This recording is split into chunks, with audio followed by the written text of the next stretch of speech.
Hello, everyone. Welcome to the Horror Room. I'm Travis Bruce, and today we're doing another indie horror spotlight. Today, I have with us, he's a director, and he has a new short film out that is hitting the festival circuit as we speak, and it's through Boombastic Films, and it's called Special Treatment. I have with us today Matthew Fisher. Matthew, welcome to the Horror Room. Hey, thanks for having me. It's a pleasure. It's a pleasure, man. It's a pleasure as well, man. So tell us a little bit about Special Treatment. So Special Treatment's a short film that we made shot it right before COVID. It's another one of those COVID shorts. You know, there's a lot of them floating around. A lot. Hell yeah. And it's got stars Alexander the Hawk, who I know has been on this show before, and Christopher J. Long, Ethan Rogers, Mary Phillips, a lot of good, cool folks on there. This film kind of came about because it's about these two clowns that were kind of born with clown makeup on their face permanently. And when you're born with permanent clown face, there's not too many occupations you can dive into. But they end up doing birthday parties, the Clown Brothers birthday party service, and they just kind of go about doing their business, and they run into some fun shenanigans. You know what I mean? The idea for the film came about, I don't know if you remember, like right before COVID, there was like an issue with there was like a Halloween mask being sold at Home Depot with a clown face that like scared people out. They had to pull it from shelves. And we had, do you remember when like the cops were shooting people because they were dressed up as clowns? Mm-hmm. Yeah. Yes. Yeah, that. So those were like big influences on getting it in there. And up until this point, the short film that we did before this was called Insomniac. And a little time passed, and that was like a 36-minute short.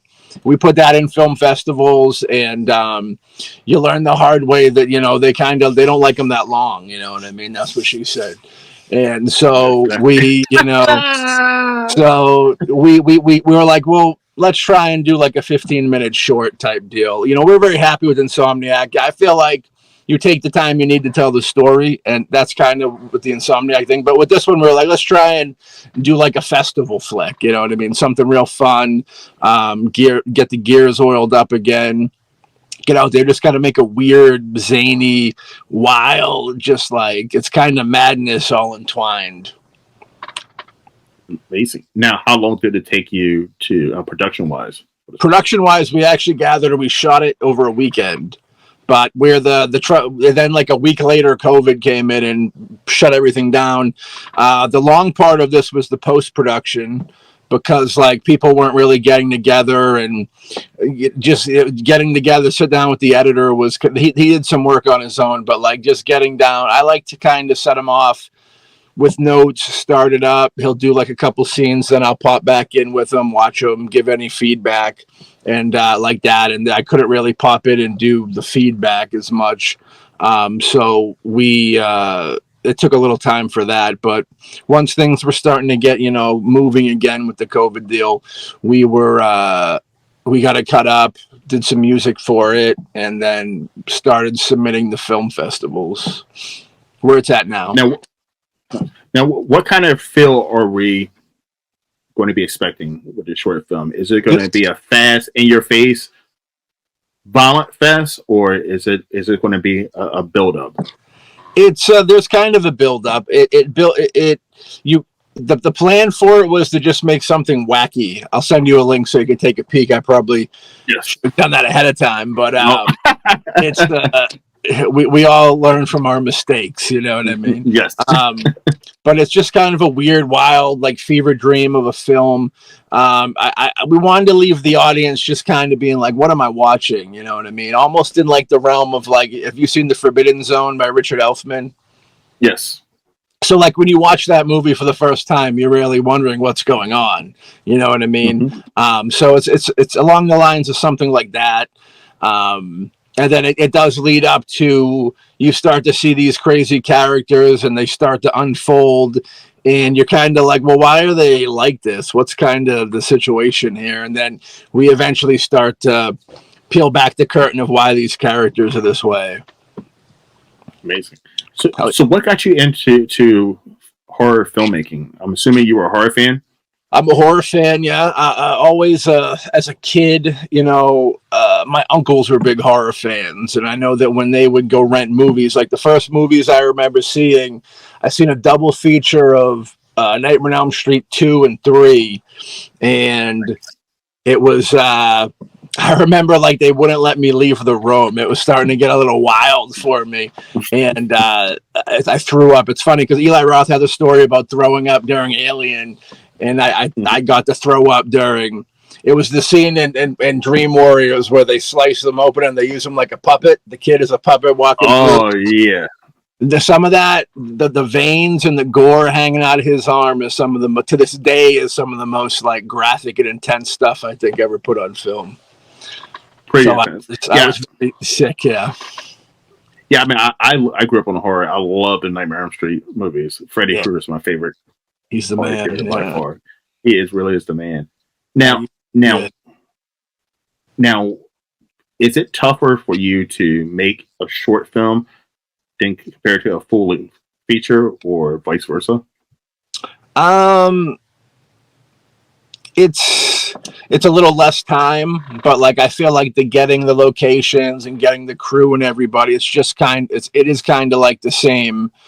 The hunt to get them, and then the distance of the shoot isn't as like, it's important of course, but it's like not a factor I feel in like what's easier or harder, because once you get like the right people tied in, that's the hard part I feel, and getting the right people tied into the roles, and then they're usually pretty happy, and they don't want to leave when it's just a short film, you know what I mean? But yeah, I think definitely with the fact, like I said, with this one we shot for a weekend, and the post-production was kind of stretched out, but for the most part, yeah, they're fun. We used to do a lot of shorts for like anthology films with this dude named Tony Newton out of the UK, and we were just kind of doing them, which is pretty cool, but it's more of a feature world, you know what I mean? Kind of like if you want to kind of get a film made and sold, that's the route you want to take. Because and like you make a short, if you make like a 5-minute short, we always like to put like our features in the theaters locally here and try and bring them to different states if we can. And like if you're just doing like a short 5-minute thing or 10-minute thing, it's not really, it's better of a festival run instead of paying for the theater, you know what I mean? Because they got to fill up a whole hour block. Yeah. Now, right now, this is the best time to be a indie horror filmmaker. I mean, by the way, because everybody loves indie horror right now. Indie horror is having its resurgence. But for a first time or even a new filmmaker, I mean, just the technology. I mean, filmmakers are making films with Samsung Galaxies and iPhones, and they're getting stuff out there. But do you think that's also has made it harder to be an indie horror filmmaker, because there's so much content out there that you almost have to like stand out amongst all of these other projects?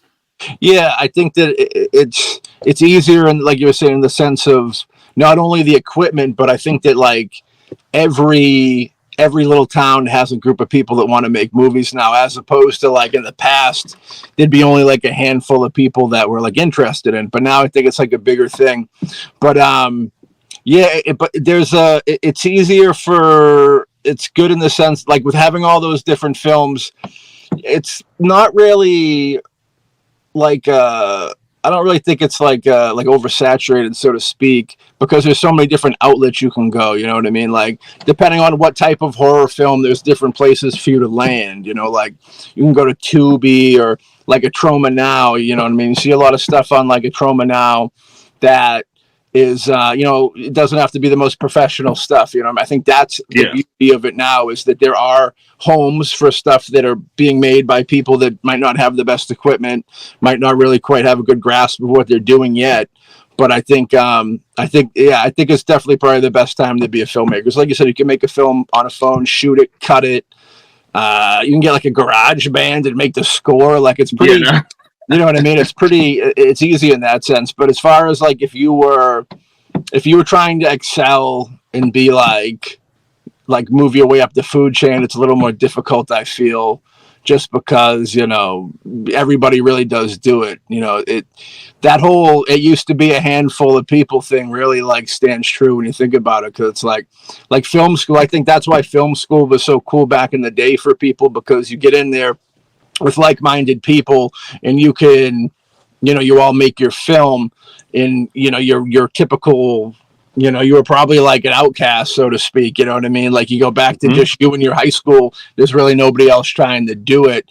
But social media has been a big progressive thing in indie film too, because you could pretty much go to like a local page, or every kind of film community has a page on Facebook. And if you're looking to kind of get into it, you could just go there and you know, pop in there and say, hey, I'm looking to get into film, and there's always going to be people looking for help. So like that's your best bet of just kind of falling in with a team. Sometimes you might meet some folks you don't want to fall in line with, but that's kind of the nature of the beast too. Yeah. So what's one mistake that you see new indie horror filmmakers making that you would say, hey, you know, it's not like that, or you might need to try something else? Well, the big thing that I see a lot is like, you'll see like people throw around the B movie term a lot, you know what I mean? And we all love the movies that were like, you know, you'll say like an Ed Wood movie, we'll say, right? So like when Ed Wood was making his movie, he was trying to make the best movie that he could, and it just happened to have fallen short. Where I think not a lot, but there's a good amount of filmmakers that they're just trying to make the worst movie they can, so to speak. You know what I mean? In the sense of like an Ed Wood style, but they don't really.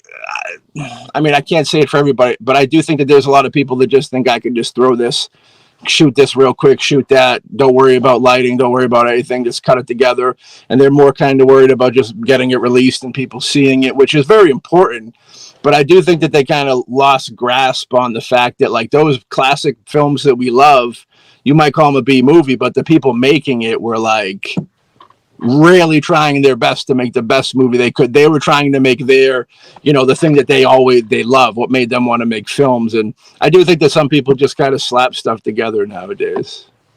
Yeah, and that's great for you. Like, so I grew up in the 80s, and I grew up with the B movies. Like, you look at the trauma stuff like Toxic Avenger, and you look at Basket Case and the Full Moon production stuff. You can see that they were trying to they had a vision, and they were trying to make the best movie possible with the whatever amount of money or resources they had. But like now I do, you know, I go over to Tubi and I see movies and like, I kind of like think to myself, like, is this a passion piece, or is this, I just want to make some quick money piece? Yeah. Or attempt to make quick money.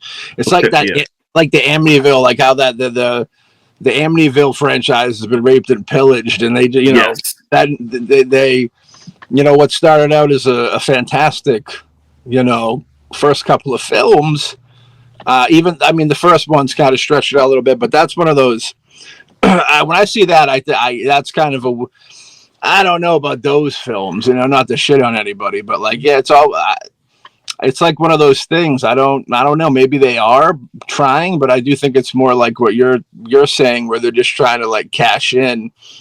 But there's really no cash in unless you're like you're making Terrifier or something, you know, something that gets to that next place and kind of breaks through the zeitgeist, so to speak, you know. And I love Troma. I'm not hating on Troma. My first film, Stupid Man, my first feature length, is a cross between the Toxic Avenger and Taxi Driver. We actually had Lloyd in it back in the day. Lloyd's the man.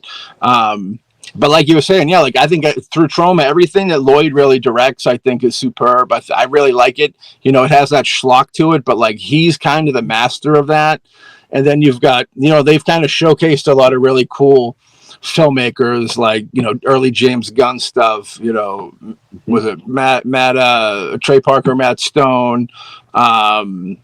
You know, even Eli Roth kind of kicked around there for a little bit. Even Lloyd's brother, Charlie Kaufman, who people don't really talk about, like Mother's Day is a really good horror movie. You know what I mean? It really is. Redneck Zombies, another movie that's like, it's very schlocky, but I love Redneck Zombies. I think it's a great flick. You know what I mean? Now, we were talking about indie horror movies. Yeah. Let's shoot over to like the big budget movies, like the Halloweens.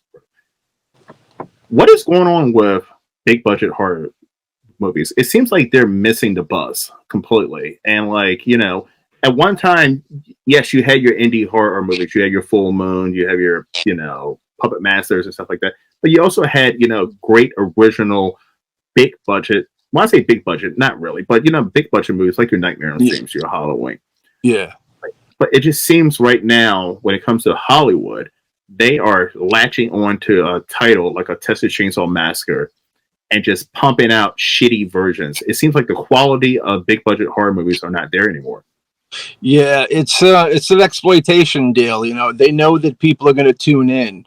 Like if you're making, it's money. You know what I mean? It's a business. So like they're not looking to lose money. And they know that if they do a reboot or if they do, it's mainly reboots. They don't really do sequels that often, but they know that like that name will bring people in because the fans usually hate them, but they got to go see them to hate them. You know what I mean? Yeah. And all they really care about is that you're paying for that ticket. And they don't really care if you like the movie. You know what I mean? They're just like, they want that ticket sales. Yeah. Because I mean, the Texas Chainsaw Massacre series has definitely done that to me. Because every time I see a reboot or something, I'm like, okay, this is going to be the one that brings it back to the original sense. And we really wanted to. Yeah. You wanted to, but the last 4 movies that I've seen, I think it's been 4. Let's see, there was the one from Netflix, and then there was the one that was on Sci-Fi Channel, Letterface, and there was Texas Chainsaw Massacre 3D. Yeah. I mean, they have not been good. I mean, they've been awful. And these are big budgeted horror movies. Yeah. Well, I think that just goes to show you the respect they have for the horror fan. You know what I mean? Like they continue to put out like the same kind of garbage, rebooty deal stuff about it. And like I said, I think it's a weird thing where the horror fans got to like put their foot down and be like, just not go see it, and that's the weird thing, because as a fan you want to see what they're fucking up, you want to see if they're doing anything right, we really want to see these characters play out in a good way again. So it's like they're almost like they're feeding off of the emotions of the horror fan to be like, maybe this time it'll be worthwhile.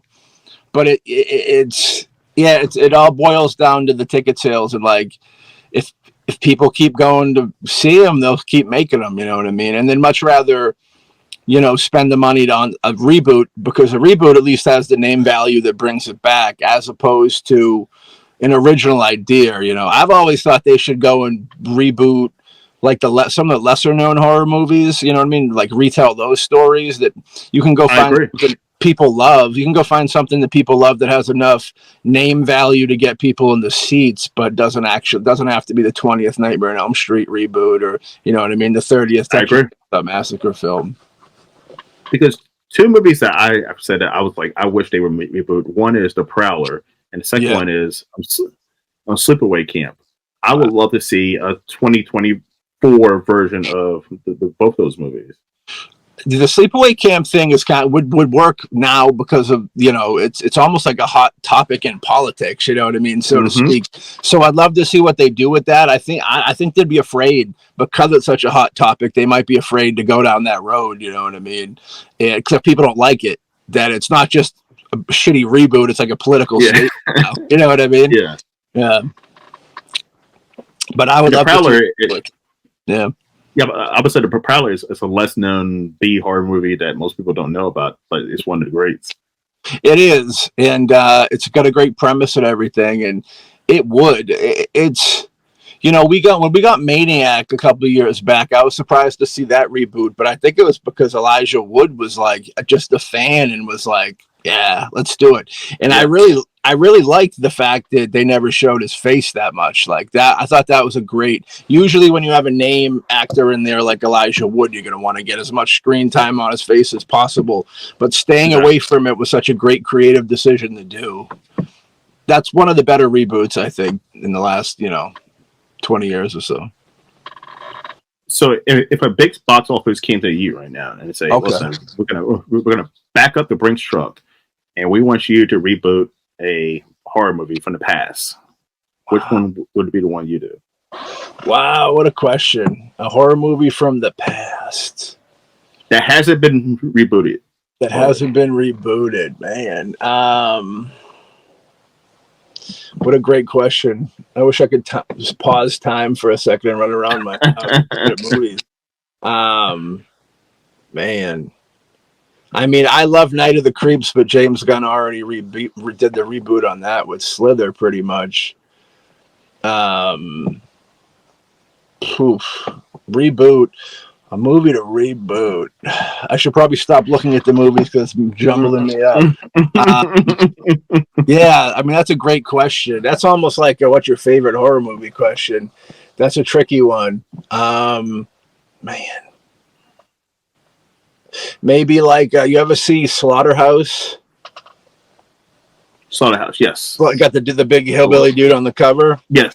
Maybe like something like that. I think that a lot could be done with that, maybe. And yeah, I'd say Slaughterhouse is a fun flick to reboot. Okay, that's fun. Now, reboot the growing up from the 90s. Oh, that'd be a good one. You could do a lot with the Mangler nowadays. Yeah, you really can. And like, I mean, one reboot that I was like shocked. So I am a huge fan of the Hitcher, right? The original Hitcher, not the reboot. Classic. But yeah. I was shocked in the 2000s that they did a reboot of it, and I was like, "Oh, I don't know if this is one of the movies you can reboot." And then, like, I remember I went to the theaters and saw it. It was so bad. I mean, it was. Yeah. And I don't know if it was that.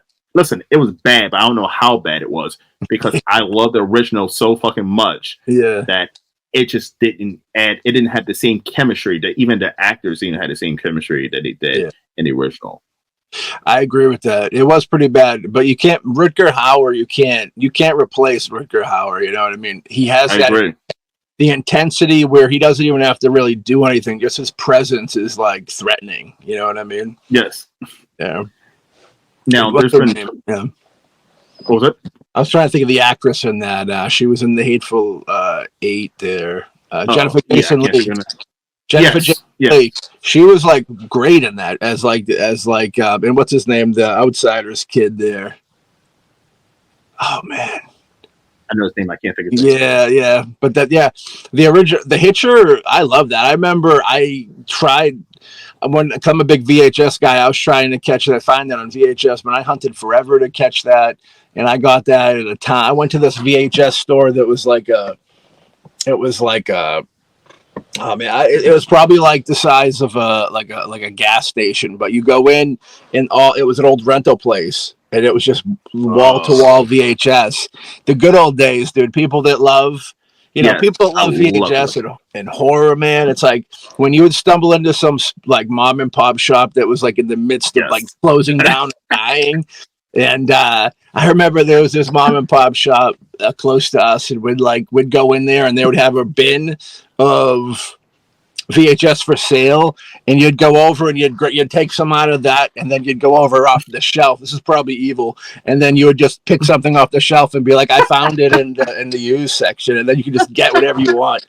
Yeah. I actually made a whole video about it. I was like, the video store days were like some of the fucking best fucking years. Like that's my childhood memory because like you walked in there. What you were expecting to walk out with one movie, and you come out with a whole different fucking movie that you never even knew exists. Yeah. And it was all about the cover art. Like you, especially in the horror section, you would go in there and you see like some guy's eyeballs fucking popping out. You're like, what the fuck is this? Yeah. This looks cool. I'm gonna grab this, and like you just don't.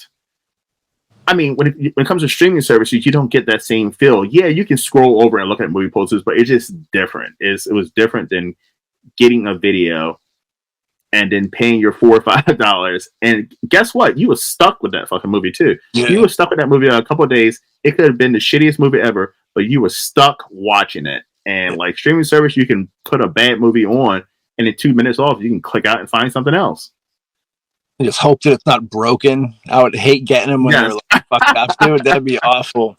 But yeah, the VHS store, man, like the 90s was such a great time for that. Like just like 90s comedy, 90s action. Just going to the VHS store was where it was at, dude. I think a lot of if people from our generation, I mean, that was so influential. You think of like things that were like super influential. You got to bring like the VHS store, going to rent VHS. Often say like, I don't know if when you went to the grocery store, if you ever got like R.L. Stein's and Goosebumps and Christopher Pike books, like those were great times too. Walden Books we had over this way. Yeah, it's. I was talking to somebody earlier today about that. All these little things that like influence the creative, so to speak. You know what I mean? It's very cool.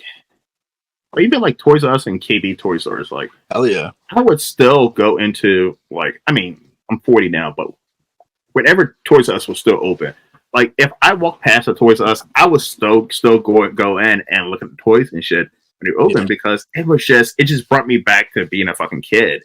And it was, and it's kind of fucked up that all the things that we grew up as kids are fucking gone now. Like video stores, Toys R Us, but toy stores in general are fucking gone. Yeah, and almost like you said, like bookstores. Like I remember a Walden Book. Walden Book was in any fucking mall. I don't care where you went. Yeah. And I preferred a Walden Book over a Barnes and Noble any day because a Walden Book, it was small, compact, and you could just find everything. You go to Barnes and Noble and you're just walking around for hours trying to look for something. Yeah. And like to this day, whenever I go to Walmart or Target, I always walk through the toy section. You know what I mean? I do too, man. I do too. They've been putting out some pretty good. They've been putting out some really good retro figures for like Ghostbusters and Ninja Turtles. That I fucking love that, dude. Like that, and they're like $10. Those Ninja Turtle figures, like they do the repress or whatever, so the box looks the same, the figures look the same, and they're only $10. That's like so.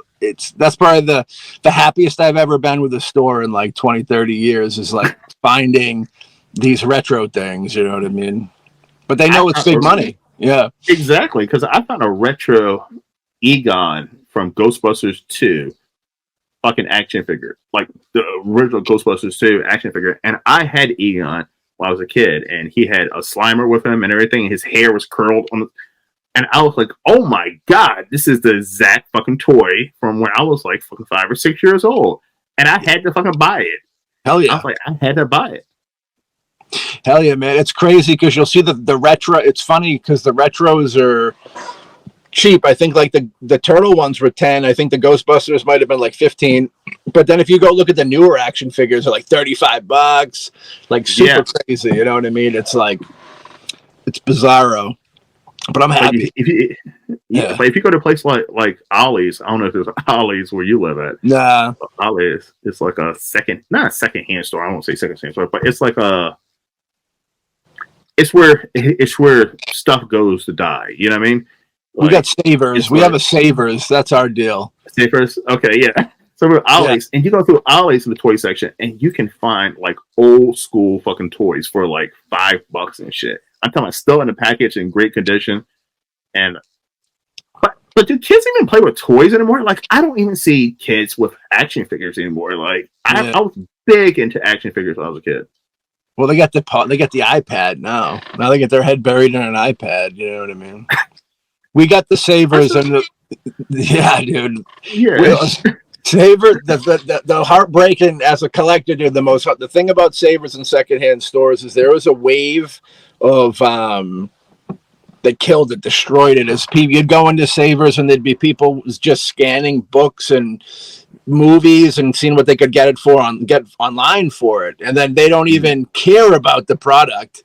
They just want to like go sell it for like $20, and that was horrifying. I got so many cool things from Savers. I'd get like autographed VHS, autographed books, action figures from way back when, records. You could find all types of crazy stuff. But then, I don't know, like in the last like maybe 6-7 years, like it really, when secondhand stuff in pop culture really kind of took off with the market, and like people are not, it's so disheartening.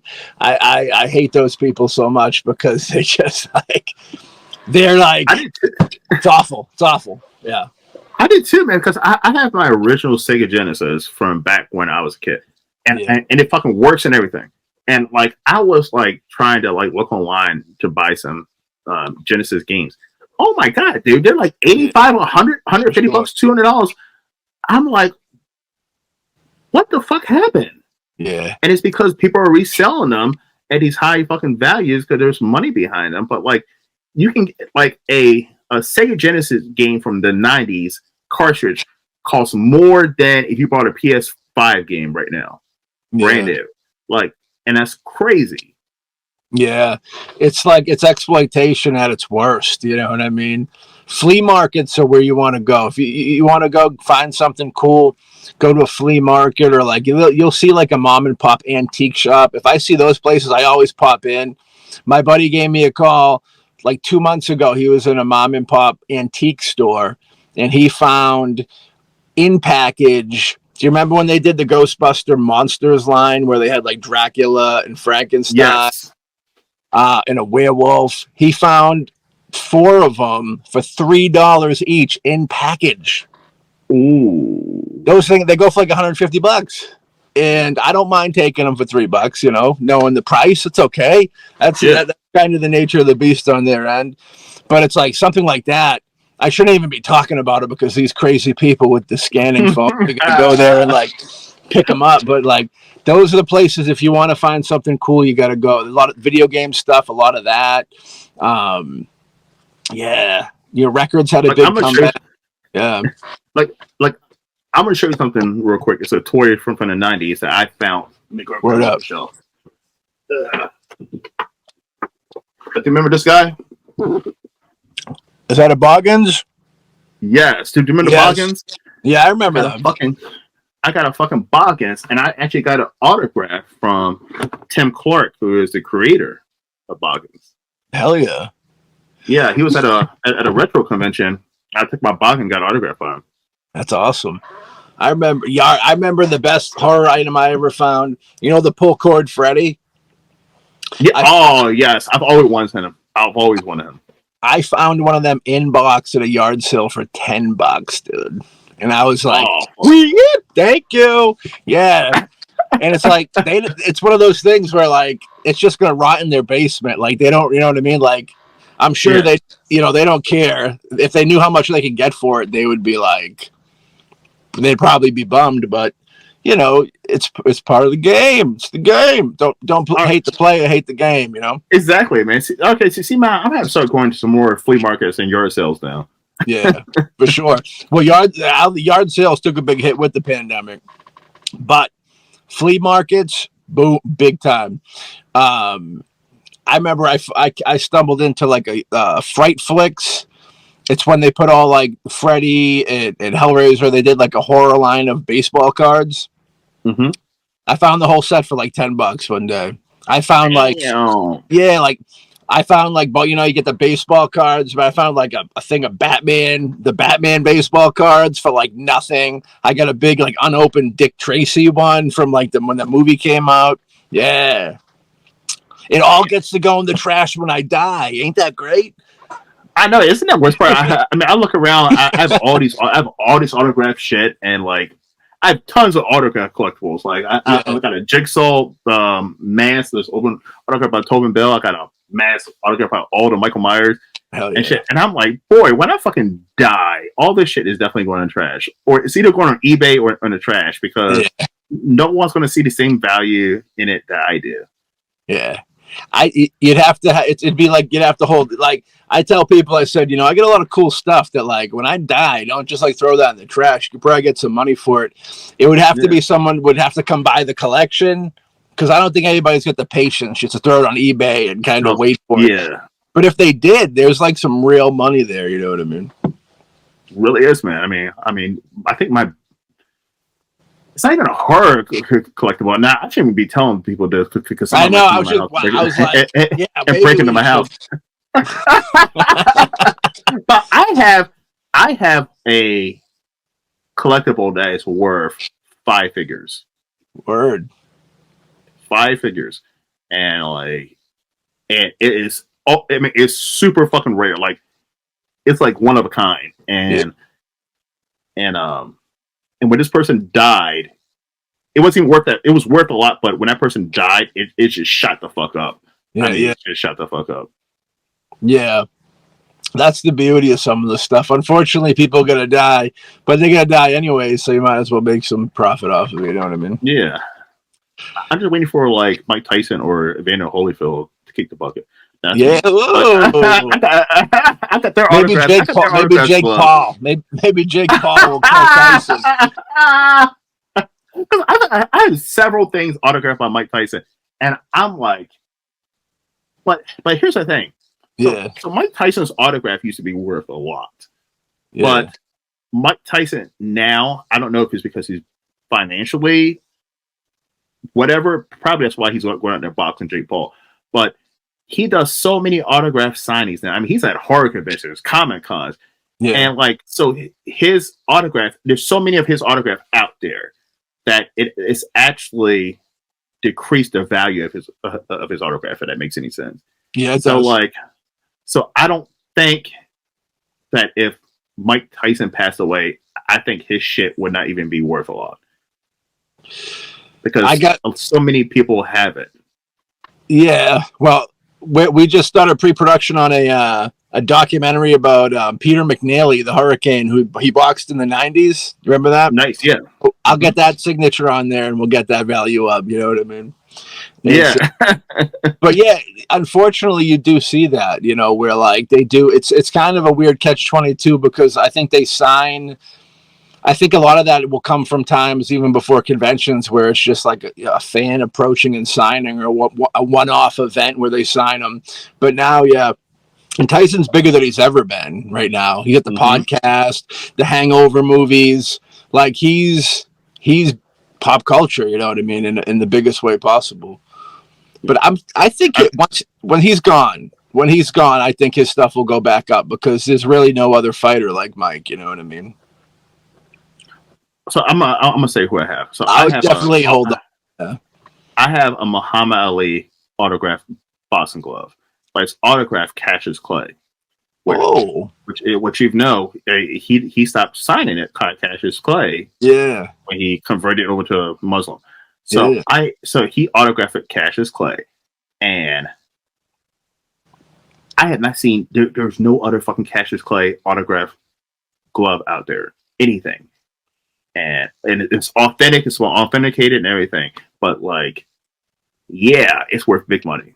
Yeah, and then when he passed away, it was like done because, and Muhammad Ali didn't do a whole lot of autographs in the first place. I mean, under Cassius Clay or Muhammad Ali, especially once he started getting Parkinson's, he wasn't signing anything. Now, Michael J. Fox talking about Parkinson's, I need his autograph. Pricey. I gotta get Michael. Very pricey. Very he did a Comic-Con down by us recently. It was like $350 for an autograph. Holy shit.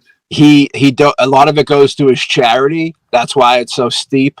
You figure he's probably getting, because you know, you go to a convention, your big names are getting, you know, $100, you know, for an autograph. Yeah. And I think he doesn't do a lot of them. I remember when he comes around, he usually comes with the Back to the Future people, and they do like the photo ops and all that stuff. But yeah, I remember they redid the hoverboard, and you can get the hoverboard signed. Oh, dude, I would love to have a hoverboard signed. Oh, that was fucking badass, man. But he's an expensive autograph, yeah. Because I had a chance to get Roddy Piper's and Stan Lee, and they both like died within the same year, and I was like, oh, I missed out on their autographs. Yeah, I got a Piper autograph. He signed a mini poster of "They Live" for me, which was one of my favorite things. And then he died a couple years later, but he was super cool. You ever have so like in that situation, you seen him but you didn't get the autograph? You said. What was that? You said you got to see him, but you didn't get the autograph, or you didn't? No, he was supposed to be doing an appearance at the Monster Mania here in Maryland, and like he died like a couple months before the event. And the same thing with Stan Lee. Stan Lee Awesome Con, which is in DC. Stan Lee was supposed to call him Awesome Con like 2 years in a row, right? So the first year he canceled because his wife passed away. Totally understand that. And then the second year, he passed away. So it was like, Shit. Alex, our mutual friend Alexander Hawk actually has a Stan Lee autograph. I don't know if he wants people knowing. Yeah, he has it. Oh. Yeah. What's his address? No, I'm joking. I remember I seen Corey Haim at a horror fest, and I was like, "Oh, that's awesome!" But I can get him next time. And then he died. He died. I was bumming. And that happened with that Matthew Gregory dude. You remember him from House of a Thousand Corpses and Big Fish, the tall guy? Yes. Same thing with him. He used to always, not always, but he came to a local horror convention we had maybe like 4 or 5 years.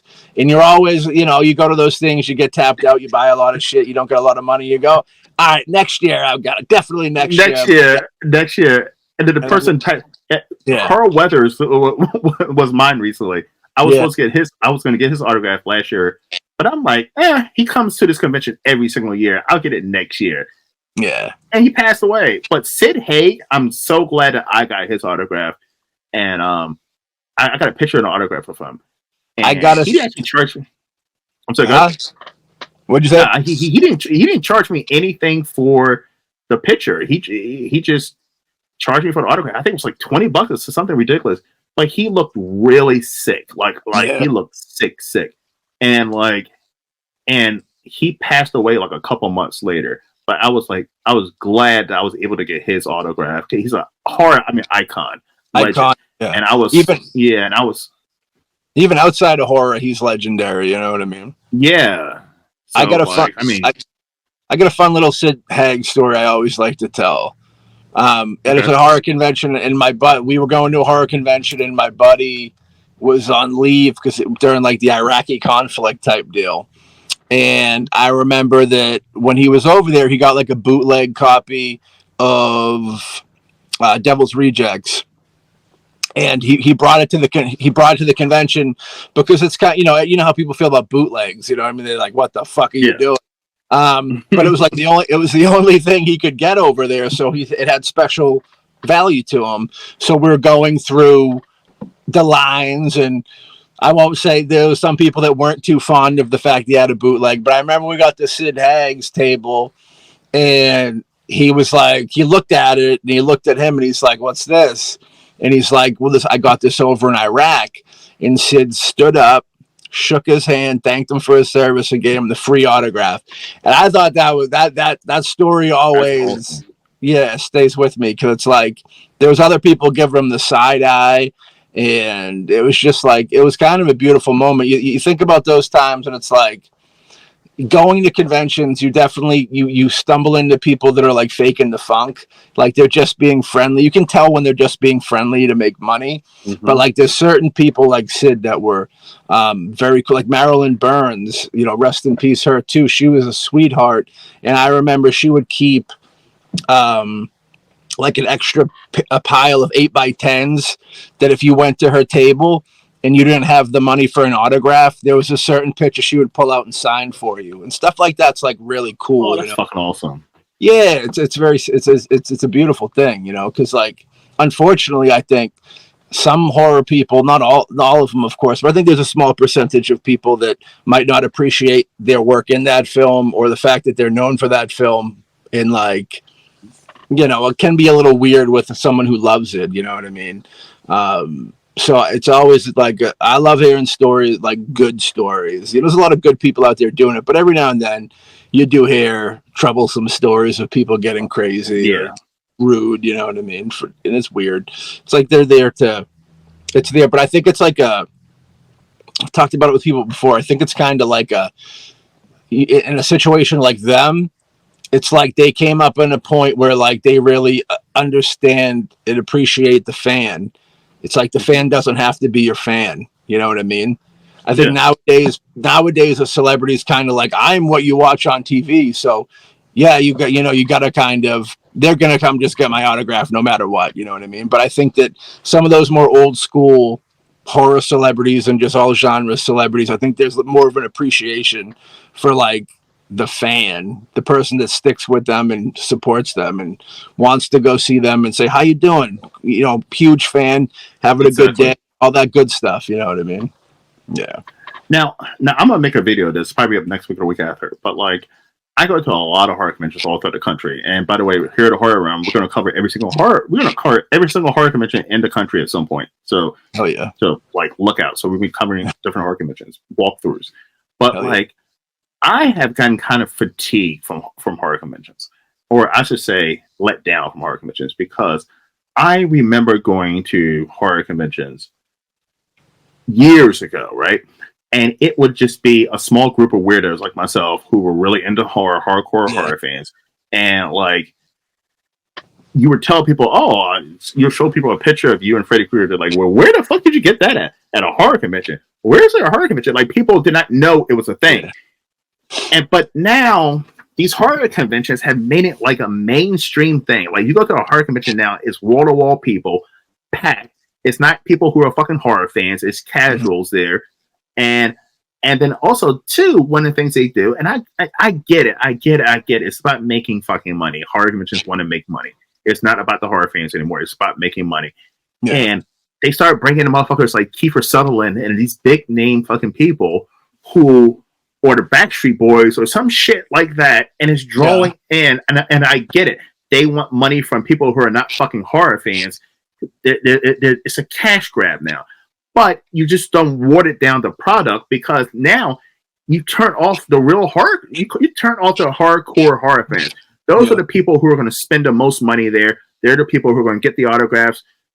By trying to make horror conventions a mainstream thing, is killing the product.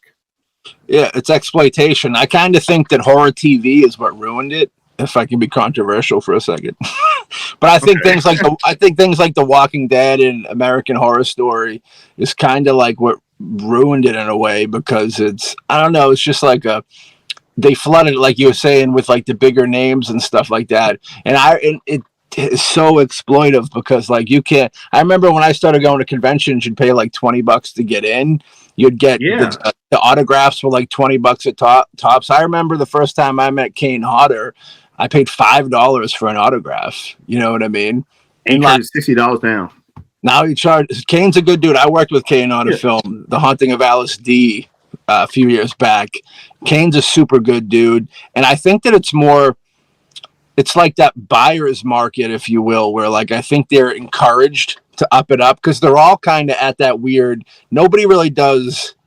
I call them wrestler autographs. You know what I mean? Like, you go see a wrestler, it's like they're self-conscious. They don't want to charge you more money. I mean, they do now, but like I remember seeing George the Animal Steel, and in a time when people were charging $50-$60 for an autograph, and for $10 you get a pic of whatever 8x10 you wanted signed. You know what I mean? Mm-hmm. And again, I think that's kind of like those older generation horror people, where like they really appreciate and they respect the relationship with the horror fan, or the fan in general, where it's like, in the horror fan, it's like, I don't think, there's more money. I don't know, dude. Like you were saying, when we first started going to conventions, I don't think there was it was just kids scrapping together money to be able to buy things. Now it's such a big business. People go, like I said, I remember with the Back to the Future, dude, people be dropping they'd get all the autographs in the photo op. It was over $1,000, dude. And it's like, dude, I could never I wouldn't even pay that now. But like, as a kid going to conventions, it's like, dude, for $1,000, they better bring me back in time. You know what I mean? And then but it's like, yeah. It's unfortunate. It's a business. That's kind of the problem with it now. But horror conventions are gentrifying horror fans, because they're outpricing horror fans. The average horror fan does not have thousands of dollars. Well, I don't think they do have thousands of dollars to pay on fucking autographs. Then you gotta, and then you're paying $40 to $60 just to get into the fucking door. Like, I remember going to horror conventions, and it wasn't that long ago. It wasn't like I'm talking about 20 years ago. I'm talking about like 6 years ago. You could go into a horror convention for like $10. Yeah. It was literally like 6 years ago. Yeah. It's they're like strippers now. Like, you pay them to like you for 5 minutes. You know what I mean? And then you move on. It's kind of an ugly situation. Yeah.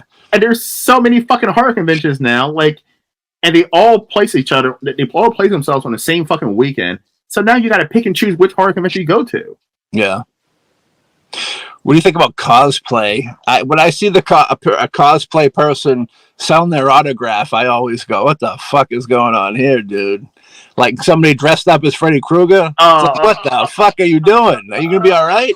Yeah, crazy, dude. It's like you talking about the cosplay's guests.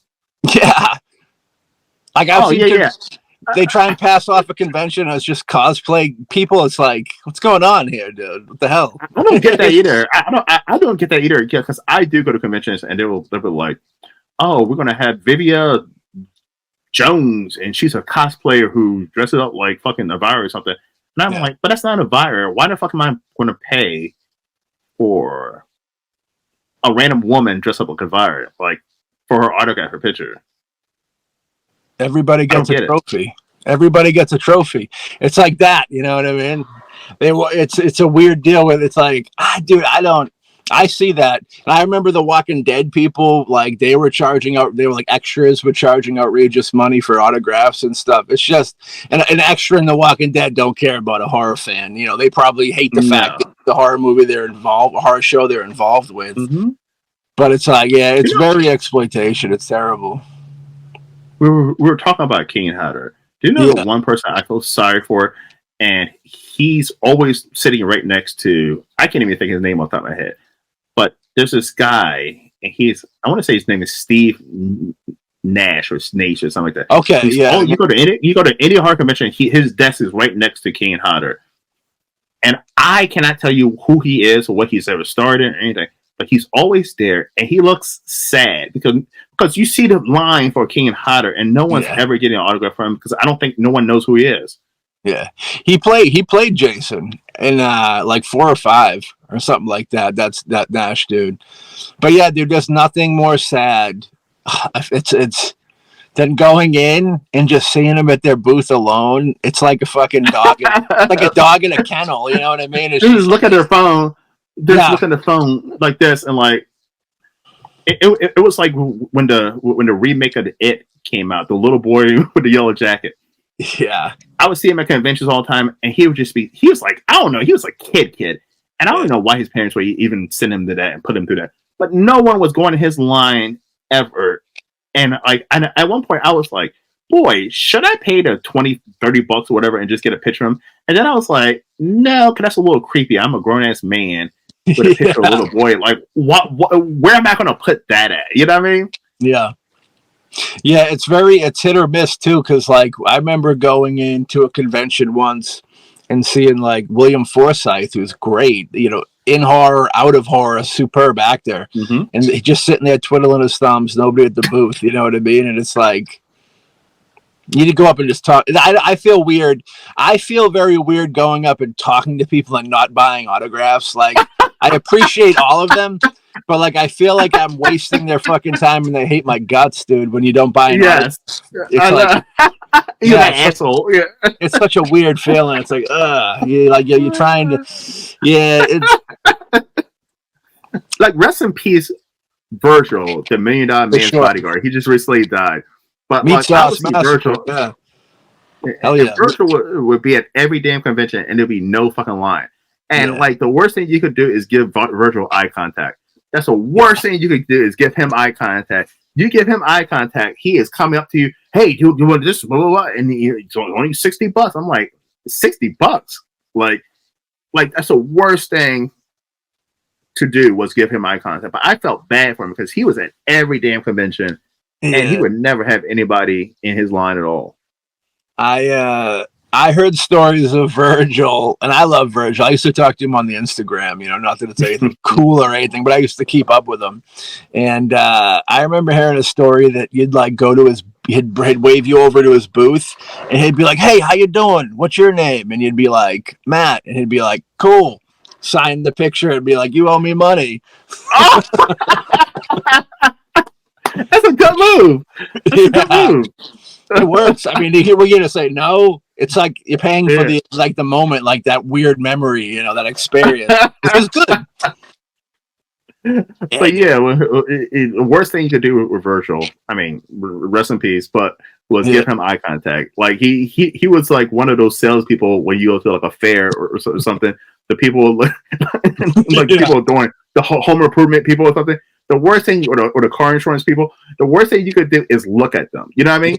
If you look at them, then they go right into sales mode. Hey, do you have car insurance? Hey, do you need a new roof? Like, and then like, and now you're uncomfortable, and now you're giving them your name and phone number, and you know damn well that you're not going to even answer their phone call. yeah, it's tricky.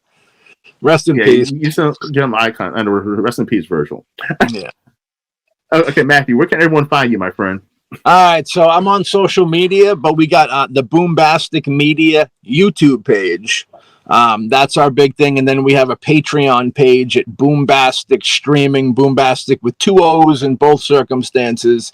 But that's kind of our main like links we like to throw out for people to come find us. Okay, with the link to the YouTube page is going to be right in the description. So be sure to go ahead and click on that bad boy, subscribe, like, and watch what they have. We got film stuff on there, and we got our podcast, the Boombastic Cast, that I do with Alexander the Hawk. Sweet, man. Hell yeah! Alex said hi, man. I will. Tell Alex I said hi, man. I will. Thank you, and I know he'll say hi back. He had good things to say about you. Yeah. Awesome, man. Listen, you're more than welcome to come back on as well, man. Actually, if you both want to come on at the same time, man, we can just sit and talk about art conventions and all that shit, man. Hell yeah, that'd be a lot of fun. Well, Travis, thank you for having me, man. No problem, man. All right, everyone. Well, thank you for coming to the Horror Room. I'm Travis Bruce. See you guys next time. Take care.